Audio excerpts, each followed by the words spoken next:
அடுத்து மூணாவது கொஸ்டின், ஏக்கு பிஐ போல் 3 மடங்கும் பிக்கு சிஐ போல் 4 மடங்கும் கிடைக்கும்படி 650 ரூபாயை ஷேர் பண்ணுறோம். ஓகேவா? மொத்த டோட்டல் வந்து 680. இதை ஏக்கு பிக்கு சிக்கு பிரிக்கணும்.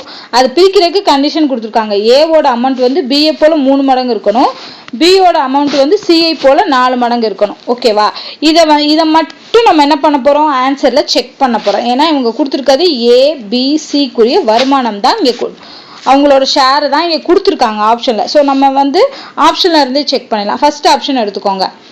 ஏக்கு பிஐ போல் 3 மடங்கு. ஸோ இந்த பியோட 3ஆல் பெருக்கணும்னா ஏவோட அமௌண்ட்டு கிடைக்கும். 4 3ஆல் பெருக்கணும்னா என்ன வரும், 120 வரும். 120 வருதா? வரல. அப்போ இந்த ஆப்ஷன் தப்பு. அவ்வளோதான். அடுத்த கண்டிஷன் நீங்கள் செக் பண்ணுங்கிற அவசியமே இல்லை. ஃபர்ஸ்ட் இந்த கண்டிஷனே தப்பு. அடுத்து இங்கே பாருங்க, அதே தான். 40 3ஆல் பெருக்கணும்னா இங்கே என்ன வரணும், 4 12 120 வரணும். அப்போ இதுவுமே தப்பு. அடுத்து இங்கே செக் பண்ணுறோம். 160 3ஆல் பெருக்குங்க. 16 3ஆல் பெருக்கணும்னா 3 18 8 அப்புறம் 48 வருது. ஸோ 480 வருதா? 160 3ஆல் பெருக்குனா 480 வருது. அப்போ ஆப்ஷன் கரெக்டு. அடுத்து இங்கே வர்றோம். 480 3ஆல் பெருக்கணும்னா 160 தாண்டி போகும். அப்போ இந்த ஆப்ஷன் தப்பு. ஸோ ஃபர்ஸ்ட் கண்டிஷன்லேயே நான் ஆப்ஷன் என்னங்கிறத கண்டுபிடிச்சிட்டேன். இப்போ இந்த கண்டிஷனை செக் பண்ணி பார்த்துருவோம். மேபி வேற எதில் இதே மாதிரி ஆப்ஷன் கொடுத்துருந்தாங்கன்னா, அப்போ சிஐ போல் 4 மடங்கு பி. அப்போ சியை 4ஆல் பெருக்கணும் அப்படின்னா 160 வருது.